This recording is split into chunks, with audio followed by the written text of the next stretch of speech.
without prejudice, pending the information for the next meeting. Mr. Reynolds? I was just going to say that I think that the ice rink is obviously something that we would be wise to repair. I think I've agreed with just about everything people have said tonight in support of the ice rink, with the possible exception of the comment that the ice rink in 1994 provided more problems than it does now. Because I was one of those kids too in middle school in 1994. That was there, not causing problems. I never got kicked out, never yelled at for the skate guards or anything else. But I had not been to the ice rink probably in about, I'd say, 7 or 8 years, and then I went last winter.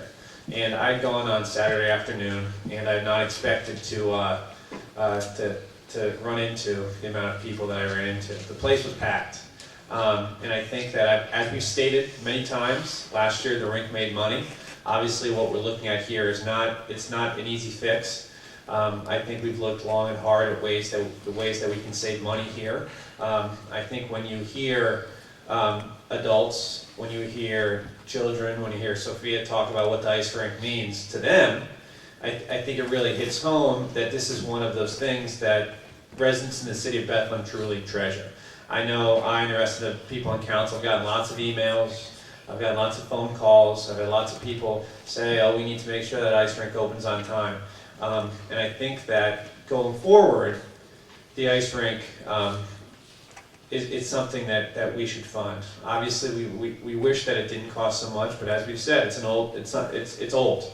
And we have a lot of things that we treasure in the city of Bethlehem because they're old. And unfortunately, sometimes, as was hinted at before, that leads to increased costs sometimes when we need to fix them and find ways to make them go on. But I'm going to be voting yes tonight, and I'll be voting yes again at the next council meeting, because when I look at the ice rink and the repairs and the renovations, I think that it's something that we should do. And as we said, it is a revenue producer, and it's something I would support. Thank you. Thank you. Mr. Evans? I would like to thank everyone that came out tonight to speak on behalf. It was really nice to hear the stories that were shared. And along those lines, congratulate the Recreation Department. I heard a couple stories that mentioned staff by name, and that makes it a special place. The ice rink itself is a special place, but the staff that works there also makes it special. And so obviously this is a social and a place to provide social and recreational opportunities are boundless. We heard from new skaters, we heard from skaters that have been on the ice for decades. So this is multi-generational. We have to keep it going to prevent the stoppage of any momentum. So many families even that spoke tonight, and I was aware of this, that we grew up doing it and now our kids are growing up doing the same thing. So it's a special place that needs some help. It's 50 years old. And the beauty of this ice rink is that, like some of our other amenities, we have to stop and ask ourselves, what kind of value do we put on this? How much is it worth to this city? How much do we have to expend? Is it worth it to our citizens? And sometimes it may be a significant amount, but we know how much it's worth the citizens we want to provide it to them. We really can't put a dollar amount on it. But looking at the numbers, it's very clear that not only does it hold its own, but it actually does make money. So economically, besides being emotionally a decision you want to make, economically, I think it's an easy decision to make to support the ice rink, because if it closes down, it's money that we're not going to make that we could use to be doing other things, whether it be in the recreation department or paying salaries anywhere else here at City Hall. So I will support the repairs tonight. Thank you. Mr. Maurer? I probably have sat through more budget meetings than anybody here, and every budget year is a tough year, and every budget year has been one that we have to do things that we haven't done or we have postponed, and there have been years when we've postponed the purchase of equipment and where we had a big bill to catch up and it cost us twice as much. So we cannot be foolish. When there's something that needs to be done, it needs to be done, and you have to bite the bullet and do it one at a time. And I think that's what really happened with the ice rink. It wasn't taken care of properly and it started to deteriorate. And that's true with everything here at City Hall, and if we let it deteriorate, we will pay more later on. So I am today going to absolutely vote for this, and I will continue to vote for it because I think it's the right thing for the city in the long run, even if the out-of-towners come in and use it. So Okay. Mr. Reynolds? One more. Yeah, just quick. Mr. Evans said it, I want to say as well. I want to thank all of you that showed up tonight in support of the ice rink. I think it was it was a pleasure to hear you guys come and talk about how there's something the city's doing that is good and a positive, because oftentimes that's not why people come to these meetings. So I just want to thank all of you for showing up and showing support for the ice rink. Thank you. Thank you, Ms. Dolan? I just want to clarify something. It is true that the ice rink wasn't a budget priority, but it's not true that the ice rink wasn't a Parks and Recreation Department priority. I know that Ralph Karp, with using very little money and just creativity, improved the ice rink as much as he possibly could. But if you haven't been inside the warming room, I think that's what it's called. It's a beautiful room, and now it's adorable. You know, so those kinds of things have already been done. And but Ralph knew at the beginning of this year, I know we talked about it, that things were not going to be able to continue at the ice rink as they were. So many times our directors of the different departments have to simply accept that they're not going to get money when they want it. And I think that in hindsight, probably after going through the season that we just went through, Mr. Karp would have absolutely prioritized this if he knew how bad things were getting. I'm getting nods from people who work there, so I guess I'm on the right track. So I want to say that we've got only so much money, but it absolutely makes sense to use it where it makes money. So that's a no-brainer, because we're going to get that $150,000 that we made last year. From what we heard from the folks from the blast, it sounds like we're going to make even more next year. So this is not just an expenditure, it's an investment. I happen to feel the same way about the Main Street parking, which is why, rather than drag all of you through these questions out loud, I'm just going to turn them into a memo to Mike Alcall. And maybe there's a possibility that we might need to meet as a Public Works Committee, perhaps. I say respectfully to the President. I just want to end with, Bernie Keeter really got cut off before his best paragraph.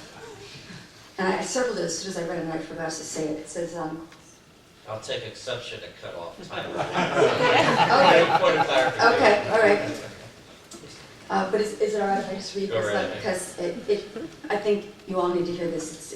It nails it. With its open-sided building, municipal is a unique cultural asset. Skating there on a winter day, with snow falling and the wind whistling in the pine trees and a biting chill in the air, there is nothing quite like it. I know of no other rink like it anywhere. It is an enormously popular and well-patronized facility. It would be a shame to lose this one-of-a-kind cultural asset. Thank you for allowing me to do that. Bless you. I'd like to say I fully support whatever repairs need to be done. Do it. We need it. The people want it. We've heard loud and clear. We got a lot of messages over this week from people who really want that ice rink to stay open. We hear you. Thank you. Any other comments? I think we're very fortunate at Bethlehem to have really an outstanding recreation department, but an outstanding recreational program that we give the citizens of Bethlehem and the non-residents to come in and use our facilities. But we do have an asset, and it's a great asset to the city, but it's an aging asset, and I believe that if we're going to fix it, we need to do it right. And so we could get another 50 years out of this major renovation. But I think that, recreation is very important to the residents because it adds to the quality of life of Bethlehem. I think that's what makes us very unique. We have a very strong recreational program, and I think that's an incentive for people to move into our city. So I definitely will support this. And with that, please call the roll. Mrs. Belinsky. Aye. Mr. DiGiacinto. Aye. Ms. Dolan. Aye. Mr. Evans. Aye. Mr. Maurer. Aye. Mr. Reynolds. Aye. Mr. Donchez. Aye. 7-2 passes. Thank you. 10B, Bill 23, General Obligation Note, Non-Utility Capital Borrowing for 2011-2012. An ordinance of the Council of the City of Bethlehem, Lehigh, and Northampton Counties, Pennsylvania, authorizing the issuance of its general obligation note, Series C of 2010, in the aggregate principal amount of $6,040,000, setting forth the purpose of the issuance to fund certain capital projects pursuant to the Local Government Unit Debt Act, determining that the note shall be sold at private sale, that the projects are determined and establishing their useful life, determining that the debt evidenced by the note shall be non-electoral debt, setting forth the interest rates, interest, principal, payment dates, and final maturity, and prepayment privileges, accepting a proposal for the purchase of the note, designating a paying agent, setting forth the method and place of payment, approving the form, authorizing the execution, and entering into a covenant with respect to the note and pledging the city's full faith, credit, and taxing power, and establishing a sinking fund and sinking fund depository, setting forth certain additional terms with respect to the note and other conditions. Bill number 23 is sponsored by Eric Evans and Gordon Mauer. Comments? Mr. DeCicco? Basically, we have discussed this non-utility capital borrowing in 2 finance committee meetings, and both conversations were surrounding, this is July 26th and August 11th.